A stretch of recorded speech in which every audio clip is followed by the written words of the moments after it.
Os acontecimentos desta história começam num dia belo e ensolarado, quando um andarilho envolto em um manto caminhava pela estrada. Foi então que surgiram antigas entradas no diário de um camponês. Um novo morador chegou à vila deles. Então, o jovem de cabelo castanho colocou o ancinho no ombro e olhou para o homem que ali chegara. A expressão no rosto do forasteiro não era nada amigável, mas os anciãos saíram mesmo assim para cumprimentá-lo, o errante. Seus olhos exalavam raiva, como se algo terrível tivesse marcado sua vida.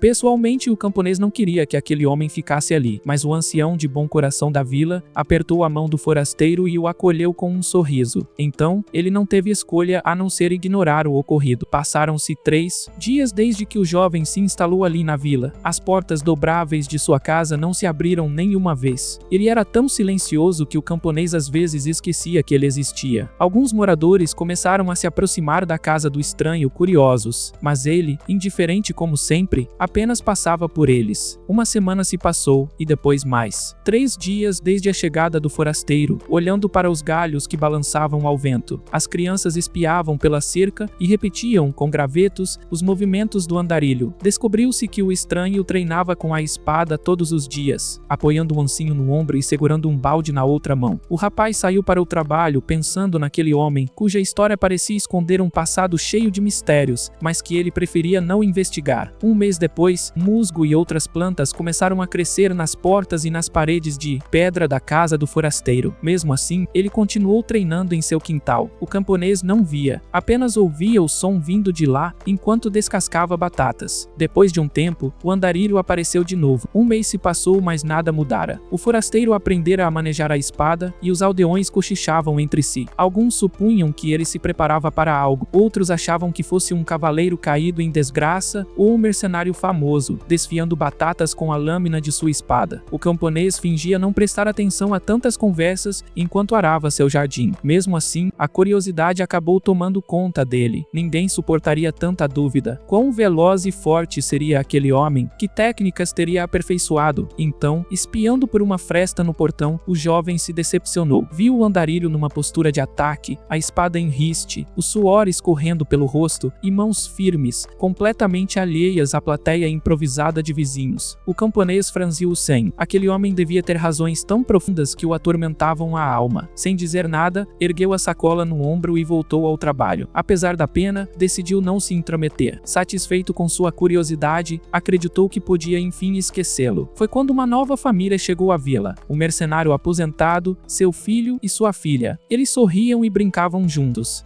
A garota sorridente se chamava Rema. Era tão bela que o camponês decidiu conversar com ela no dia seguinte, escrevendo-lhe um bilhete à luz de uma vela. No papel ele contou que após 3 anos, aquele errante ainda brandia sua espada com um humor inexplicável. Era a primeira vez em muito tempo que o camponês pegava em caneta e papel. Olhou para Ren, dormindo na cama, e sorriu. Fizera dela sua esposa depois de 2 anos. Naqueles dias, nada mais era preciso para a felicidade, mas no instante, o camponês parou de sorrir ao lembrar do andarilho. Aquele homem, com quem não tinha nada em comum, continuava rondando seus pensamentos. 5 anos depois, enquanto todos viviam momentos de alegria, tristeza e risos, o errante seguia a mesma rotina solitária. Dia após dia, o camponês se perguntava quanto tempo duraria aquele ascetismo. Resolveu observá-lo diariamente. Ele resistiu por 5 anos, 1 mês e 12 dias. Mesmo assim, o forasteiro continuava a treinar como se virasse as páginas de seu próprio diário. 4 meses e 15 dias depois, a rotina não mudara. Espada e suor. Outra página daquele diário foi virada quando se completaram 6 anos, 2 meses e 18 dias desde o início do treinamento. Veio o inverno. 6 anos, 9 meses e 3 dias depois, caiu muita neve, mas o errante permaneceu firme em seu quintal gelado. Mais uma página foi escrita e virada. Então, o camponês e Rema tiveram uma filha, a pequena Lola. Todos os aldeões foram parabenizá-los. As folhas do diário se amontoavam e caíam ao chão, enquanto o jovem seguia imune ao tempo, balançando sua espada. Passaram Passados 7 anos, 10 meses e 27 dias, a espada ergueu-se no ar sob a escuridão absoluta da noite. Veio uma chuva torrencial, o céu carregado de nuvens, e o andarilho, com os cabelos longos, continuou a empunhar o cabo de sua lâmina, alheio ao temporal. O camponês, já grisalho, escreveu num diário seu. 15 anos haviam se passado. Infelizmente, ele esquecera de verificar se o estranho ainda treinava. Aquele homem, agora com barba e bigode, massageou a testa, pensando que o errante tinha o condicionamento tão natural quanto o amanhecer e o luar. Os gritos do neto o despertaram. O menino o chamava de vovô sonolento. O velho ergueu a cabeça, sorriu para o garoto e, ainda deitado, olhou para Lola, que repreendia o filho por acordar o avô. Ela mandou o menino se aprontar. Logo, sairiam para a feira na aldeia vizinha, e o velho tentou se levantar. Lola perguntou se ele viria, mas o pai sacudiu o cobertor, dizendo que ele ficaria. O ancião olhou pela janela enquanto a filha e o neto, de mãos dadas, partiam para o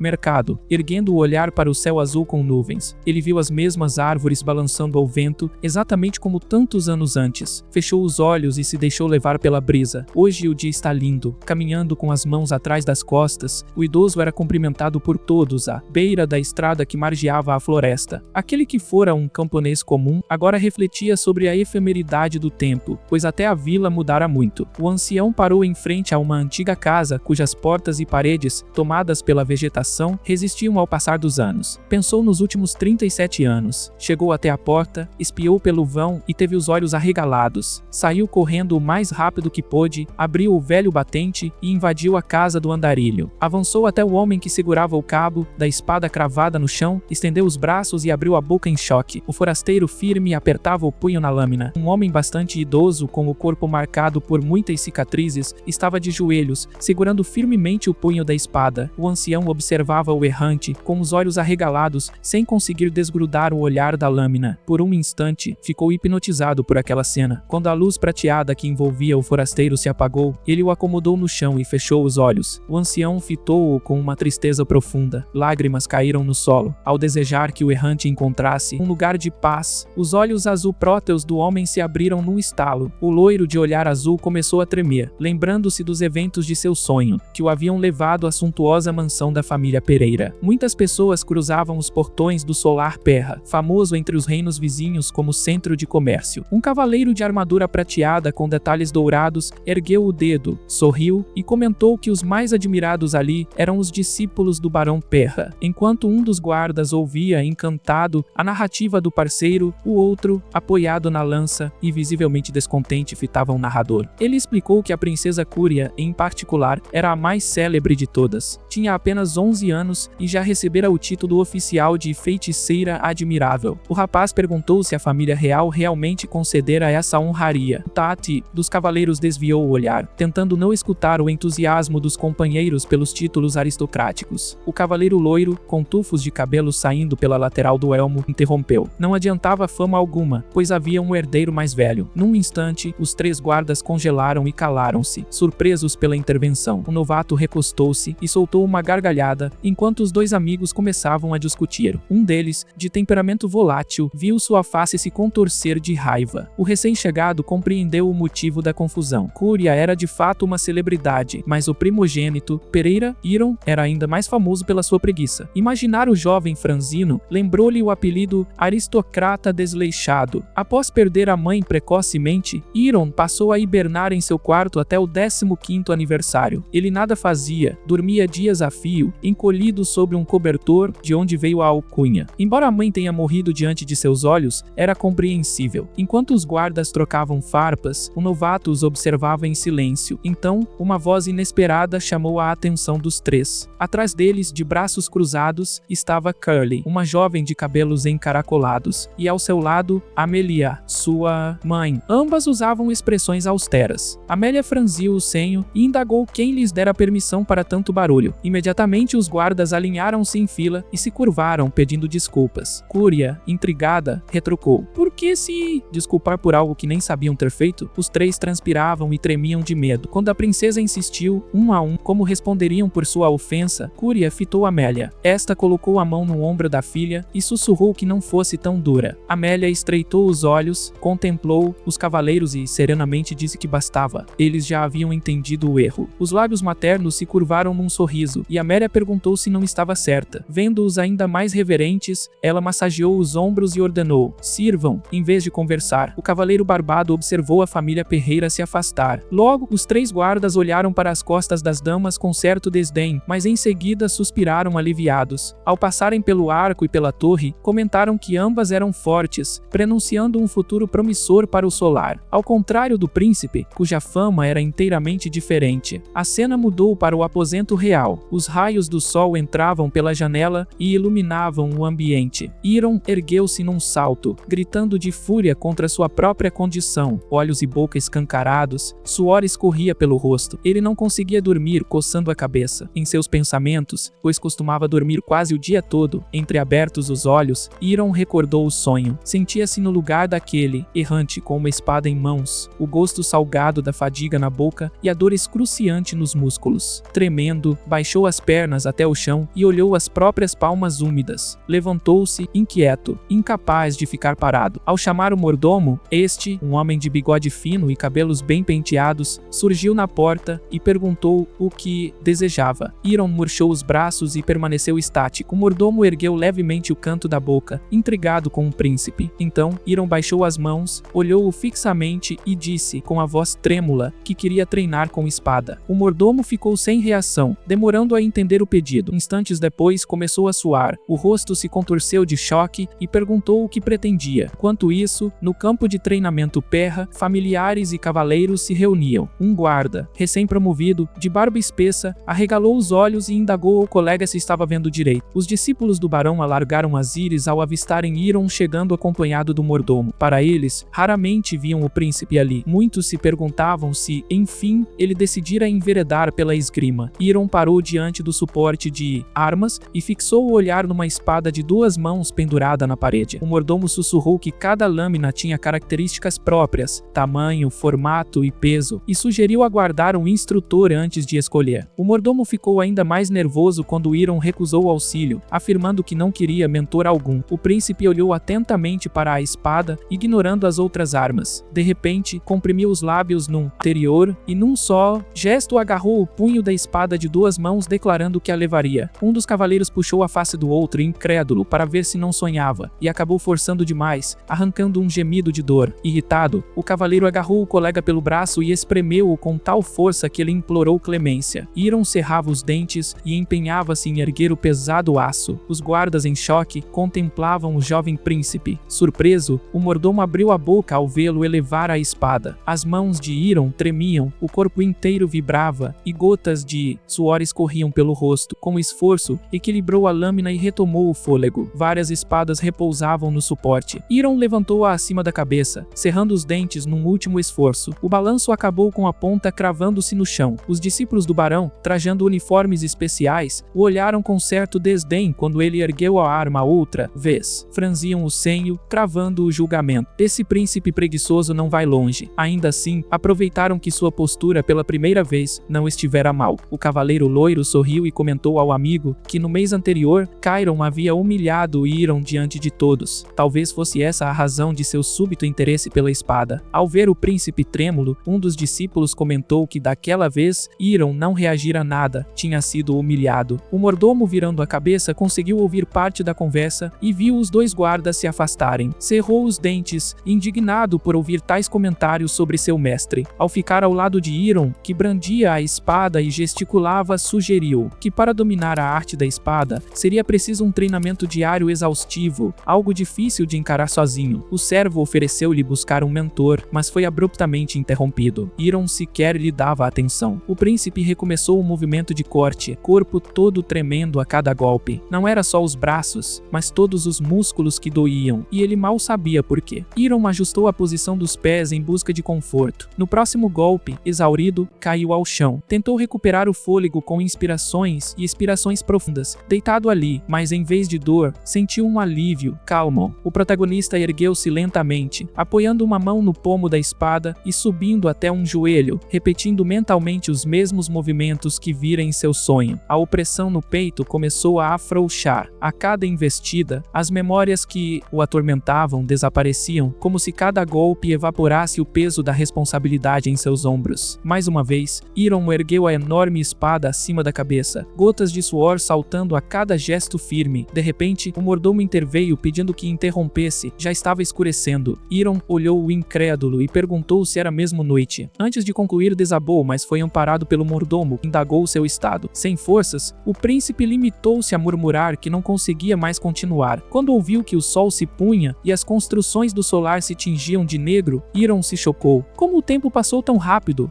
Ao apoiar sua mão no ombro do príncipe e ajudá-lo a ficar em pé, o mordomo respondeu que jamais ousaria abandonar o mestre. E apesar do suor, Iron demonstrou que podia andar por conta própria. O mordomo disse que mandaria limpar tudo ali e que era hora de descansar, pois embora o treino fosse proveitoso, não se pode abusar dos limites. Iron entreabriu os lábios, afirmando que duvidava em repetir tal jornada à noite na mansão. Perra. A luz ainda brilhava em seu aposento. Reclamou da dor nos músculos e amaldiçoou o sonho, segurando o braço trêmulo. Disse que não conseguiria dormir, mas 5 minutos depois, caiu num sono tão profundo que babava. Avançamos alguns dias até a cozinha do solar Perra. Iron dava enormes mordidas num sanduíche sem largar o copo de leite. Num gole só, tomou toda a bebida. O mordomo atrás dele observava em choque. Por mais que visse, não se acostumava. Ainda assim, perguntou se o príncipe desejava treinar. Sem sair da imersão na comida, Iron concordou. Enquanto devorava tudo à mesa, sentado numa cadeira luxuosa, pensava que, dali em diante, aquele sonho inexplicável continuaria a assombrá-lo, e somente o treino aliviava o formigamento no corpo. Parou de mastigar e refletiu, meio melancólico, que ao brandir a espada, sua mente se esvaziava de pensamentos inúteis. Fazer algo útil não era ideia tão ruim. Iron bateu o copo na mesa e ordenou mais leite e sanduíches. Perto do arco de entrada para o campo de treino, os 3 guardas discutiam quem venceria a disputa. O novato os interrompeu, desviando o olhar. Seu amigo, intrigado, perguntou o que ocorria, mas foi interrompido por uma voz antiga. Um homem de túnica vermelha e longa barba grisalha os abordou, pedindo desculpas e perguntando o caminho para o campo de treino. Curiosos, os cavaleiros inquiriram quem era aquele idoso. Ele acenou e apresentou-se como um cavaleiro errante e espadachim, dizendo querer conhecer o local. Os guardas trocaram olhares e informaram que deveriam esperar o fim do turno para levá-lo pelos portões vermelhos do campo. Enquanto aguardavam, comentavam ansiosos sobre o vencedor da disputa. De repente, o cavaleiro de barba abriu os olhos ao ver Iron. Continuava erguendo a espada, todo trêmulo. Aquilo chocou quem estava ali, inclusive o parceiro com quem ele perdera a aposta. Este atirou a bolsa de moedas na palma do outro, xingando-o, mas sem agradecer. O vitorioso, olhando a moeda de ouro, disse que o filho do 6º conde Chiron tinha humilhado o príncipe. Talvez sua persistência durasse apenas uma semana. O errante de túnica vermelha observava os guardas voltarem a brigar. Então voltou-se para Iron, vendo-o erguer a espada. Pensou mentalmente que não perdera tempo em vir ali. Não estava tão ruim, porém, ao notar as mãos trêmulas, não pôde ignorar o baixo nível de habilidade. O príncipe mal sustentava a lâmina. Vendo o suor e o esforço de Iron, o cavaleiro concluiu que lhe faltava resistência. Ficou imóvel, contemplando o jovem, e se perguntou quanto tempo ele aguentaria. Ao ouvir que a motivação era vingança, pensou que não se deve abordar a esgrima de forma leviana. Um vento fraco levantou poeira no chão e o errante ergueu a cabeça. O guardião de barba abriu a boca, descrente ao ver Cúria, montada num grifo, descer voando até o campo de treino. Todos viram a jovem de tranças longas ao vento, rosto impaciente. O grifo, criatura mítica de lendas, corpo de leão e asas e cabeça de águia, pele tão resistente quanto o aço, aterrissou, levantando imensa poeira e quebrando telhas. Cúria acariciou o animal, que ela mesma criara e animara com sua energia. Tal era o poder de Cúria Perra. No olhar do grifo, refletiam-se 4 cavaleiros. Cúria gritou e apontou o dedo. O novato, vendo-se escolhido, estremeceu de medo, quase chorando. Crowley franziu o senho e olhou para outro. Momentos depois, repetiu o gesto, apontando em outra direção. Quando a princesa o escolheu, o cavaleiro tremeu de pavor. Em seguida, apontou para o guardião barbado, que arregalou a boca. Quando chegou a vez do errante, ele sorriu e acenou. Apresentando-se como um cavaleiro errante que viera conhecer o campo de treinamento, o homem alinhou-se aos 3 guardas. Quando a princesa, apontando para eles, perguntou se eram aqueles que encontrara no dia anterior e por que agora estavam ali fora de hora, os cavaleiros arregalaram arregalaram os olhos. Assustados, tentaram explicar com voz trêmula que tinham acabado de terminar o turno. O guarda barbado sorriu nervosamente e disse que outros colegas já estavam de plantão e que não faziam nada proibido. O grifo virou a cabeça para o grupo quando Cúria percebeu que os cavaleiros apenas conversavam em vez de treinar. A princesa interrompeu o grito ao ver o jovem príncipe, Iron, aproximar-se e indagar o motivo da bronca. Curly desviou o olhar, em silêncio. Em seguida, Cúria olhou para o irmão, entreabriu os lábios para falar, mas voltou a olhar para o outro lado, sem conseguir dizer nada. Fitando o novato, a princesa se dirigiu ao príncipe, ordenando-lhe que parasse com besteiras inúteis. Iron encarou a irmã em silêncio. Num instante virou-se, fechou os olhos e começou a se afastar, atitude que chocou Cúria e o grifo. Cúria franziu o senho, ignorando o pedido de atenção da irmã, ergueu a espada e mais uma vez, não suportou, gritou, acusando o irmão de ser frívolo por não entender a arte da espada. Instigado, Iron decidiu começar o treino, embora antes só tivesse cochilado. A irmã mais nova berrou do seu posto, perguntando se ele achava que a prática transformaria alguma coisa. Apontando para o novato, a princesa gritou que até mesmo ele era muito melhor que o príncipe. O grifo ergueu a cabeça, atento à insinuação de Cúria, que pedia a Iron que não atribuísse seus propósitos ao que lhe dissera. 2 semanas antes, Amélia surgira de repente, fazendo todos voltarem os olhos para ela. A mãe sorridente pediu à filha que não incomodasse o irmão e se aproximasse. Cúria, ao encarar a mãe, enrubesceu de raiva cerrando o punho, mas cedeu diante do olhar maternal. A princesa deixou de protestar. Os cavaleiros cercaram Amélia, desejando-lhe bom trabalho. Amélia, sorridente, advertiu Iron para não se exceder. Ele olhou para a madrasta e prometeu obedecer. Mãe e filha partiram, aliviadas, e os cavaleiros fecharam os olhos de alívio, mas o bramido do grifo os fez tremer, forçando-os a soltar novos gritos de pavor. O velho, de olhos cerrados, sorriu ao reconhecer a mesma Cúria perra de rumores tão distantes. Passando como uma onda sônica, Cúria sumiu da vista. O velho abriu os olhos e percebeu algo em Iron. O príncipe, de costas, tomava a espada nas mãos e não perdia o foco nem por um segundo. Vestido com seu manto vermelho, o velho decidiu observar o príncipe por mais alguns dias. Logo anoiteceu. Os corredores do solar Perra ficaram iluminados pelo fraco luar que entrava pelas janelas. Uma jovem de chinelos e calças cor-de-rosa caminhava pelo corredor quando Marcos surgiu de repente, assustando a princesa. O mordomo alertou que o príncipe dormia. Cúria, encarando Marcos, disse ter assuntos pendentes, mas o mordomo insistiu que voltasse na manhã seguinte. Cúria mudou de lugar, furiosa. Expelindo uma torrente de mana, ela intimidou Marcos e perguntou como ousava interrompê-la. O mordomo cerrou os dentes sob a pressão imensa. Logo depois, Marcos ajoelhou-se e a energia dissipou-se. A princesa, ainda irada, segurava algo coberto por um tecido e ordenou a Marcos que ninguém soubesse o que ocorrera. Ajoelhado, ele fitava a jovem com receio, suor escorrendo pelo rosto do mordomo, que observava Cúria se afastar. Quando amanheceu, o ser mágico que ela criara tocava uma melodia na flauta. A música ecoou pelo quarto de Iron, que despertou e sentou-se na cama. Olhou para o gato meio morto tocando a melodia e viu uma carta junto à pata. Ao abrir o envelope, o príncipe retirou um bilhete. Um sorriso brotou em seus lábios. Era de Cúria, que pedia desculpas por não ter dito antes, revelando ter descoberto que ele raramente se alimentava e se exauria de trabalho, e que estava preocupada. A pequena boneca se curvou quando Iron a fitou. A carta explicava que fora presente dela com a esperança de ajudá-lo a relaxar. No verso, a irmã pedia que ele não contasse nada à mãe, pois queria poupá-la de preocupações. Acima, a mãe escrevera que Iron procurasse Cúria caso ela o incomodasse, e ela fingiria não saber de nada. Afagando o gato, o príncipe releu o bilhete, feliz pelo cuidado de mãe e irmã, mesmo depois de mais de 10 anos quase imóvel na cama. O anúncio do café da manhã pelo mordomo fez Iron pegar o cobertor e deixar o gato a miar no quarto. Ao levantar-se, caminhou pelo corredor. O jovem príncipe mal acreditava que comeria em família naquela manhã. Marcos acelerou o passo, acompanhando o mestre, sorrindo ao notar sua mudança. Cúria ofereceu pratos ao irmão, convidando-o a servir-se à vontade, enquanto o pai, vendo a filha incentivar o príncipe, sorriu. Iron, um pouco cabisbaixo, agradeceu a gentileza, ainda que só ficasse na cama. Amélia sorriu e ele lhe retribuiu o gesto, arrancando um olhar surpreso em Curly. O pai, emocionado ao ouvir o filho confessar sua fraqueza e amor, revelou sentir o mesmo, assim como todos na sala. Não se empolgue demais, disse entre risos, mandando-o voltar a comer. Terminaram as refeições e ele elogiou o progresso de Iron na esgrima. O corpo havia melhorado, ainda que tardiamente, mas sem exageros. Iron garantiu que estava bem e livre de sobrecarga. O pai sugeriu intervalos intervalos curtos nos estudos, mas o príncipe, lembrando-se do treino sonhado, sentia que aquele esforço era ínfimo. Lá fora, nuvens deslizavam no céu azul. O cavaleiro, loiro e o amigo observavam Iron em seu treino. O loiro perguntou que dia era, e o colega comentou que quase uma lua crescente já passara. A lâmina do príncipe quase tocava o chão a cada golpe, enquanto seu corpo tremia em cada movimento. Eles comentaram que logo ele atingiria o limite. Os dois voltaram o olhar para o velho de manto vermelho. O loiro quis saber quem era, e o amigo explicou tratar-se do errante que recebera permissão para entrar ali. O velho, com um capim na boca e olhos fechados, ouvia a conversa dos jovens. De repente, abriu os olhos e fitou o príncipe. Era o 10º dia observando o treino de Iron. Inicialmente, supusera que a motivação dele fosse complexo de inferioridade e orgulho. Coçando a barba, baixou as pálpebras, mas logo percebeu que seu julgamento havia sido precipitado. Abaixando a mão, continuou a assistir ao treino, lembrando-se de que chamavam Iron de aristocrata desleixado por sua preguiça. Contudo, alguém que nunca tivera rotina de exercícios, treinava incansavelmente, sem demonstrar aborrecimento. Entreabriu um olho, pensou que Iron parecia ferreiro forjando ferro dia após dia, mantendo o ritmo como se vivesse assim há décadas. O errante franziu o senho. Em longa vida, não recordava alguém de tão inabalável determinação. Porém, logo voltou a olhar para as costas do príncipe, empunhando a espada com convicção. O ancião de túnica vermelha refletiu que, por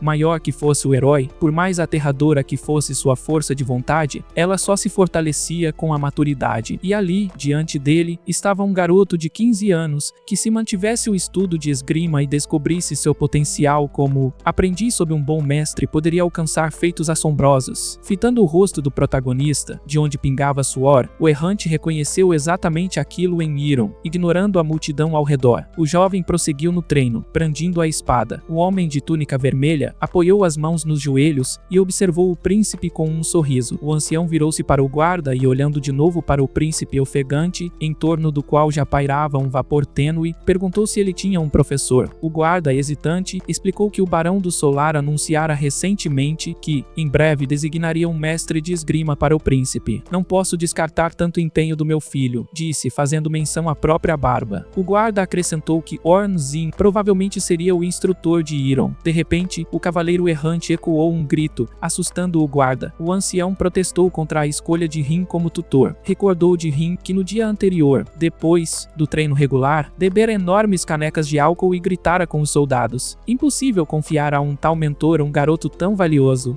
Afinal, de um momento para outro, ele poderia descontrolar-se e amedrontar a todos. Os cavaleiros franziram o senho. O ancião encaminhou-se para a saída, decidido a não permitir que ninguém arruinasse o talento do jovem. Gotículas de suor escorriam pelo seu rosto enrugado. Decidiu encontrar o dono do solar o mais rápido possível. Na sequência, a cena desloca-se para o escritório do barão. Em pé diante dele, o homem de túnica vermelha relatou tudo, surpreendendo o pai de Iron. O barão lançou um olhar ao ancião, intrigado com o talento do filho, depois baixou o olhar até o certificado de recomendação para a Chrono Fencing Academy. Era a melhor academia de todo o continente. Imensa, com símbolo de mãos empunhando uma espada, selecionava apenas os jovens talentosos, independentemente de gênero, nacionalidade ou condição social. Seus graduados, de várias idades e nações, empunhavam suas espadas como verdadeiros mestres. Bastava tornar-se aluno oficial para gozar de respeito extra. O barão Pereira, ainda fitando a carta, ponderou. A grandeza da Chrono era proporcional à dificuldade de entrar, mas sair era moleza. Perguntou-se se Iron teria fôlego para tanto. Iron entrou no escritório e ouviu tudo com a boca escancarada. O pai sorriu e estendeu a mão, dizendo que não pretendia forçar nada. Se ele não quisesse, bastava dizer. O jovem príncipe, ainda suando, escutou o pai afirmar que falava apenas de um dos caminhos. A escolha era dele. Iron pediu um tempo para pensar. Ficou imóvel no quarto, sentado na cama, olhando para o chão. Divagou sobre ter passado 10 anos quase sem se mover. Agarrou a beirada do colchão e decidiu que não viveria daquele jeito para sempre. Contemplando o céu límpido, optou por mudar, por si mesmo e pela família que o amava. Iron voltou ao escritório do pai e anunciou: "Vou para a Chrono Academy." Logo, ele e Marcos se despediram. Perto da carruagem, a família Pereira aguardava na entrada do solar. Amélia enxugou as lágrimas e Curly, de braços cruzados, desejou-lhe sorte. Iron e Marcos partiram na carruagem rumo à Chrono Academy. Marcos sorriu ao ver Iron olhar pela janela e perguntou se era a primeira vez que o mestre saía dos muros do solar. O mordomo entregou ao príncipe um colar decorado com uma espada, dizendo que Cúria lhe pedira que o entregasse. Iron arregalou. os olhos ao ver o presente da irmã. Logo colocou o colar e, apertando-o contra o peito, agradeceu à irmã mais nova. Ao chegarem, Marcos e Hiram desmontaram da carruagem. O jovem discípulo, admirando o edifício imponente à frente, ouviu Marcos anunciar: "Chegamos!" Enquanto isso, uma multidão adentrava pelos portões imensos de pedra.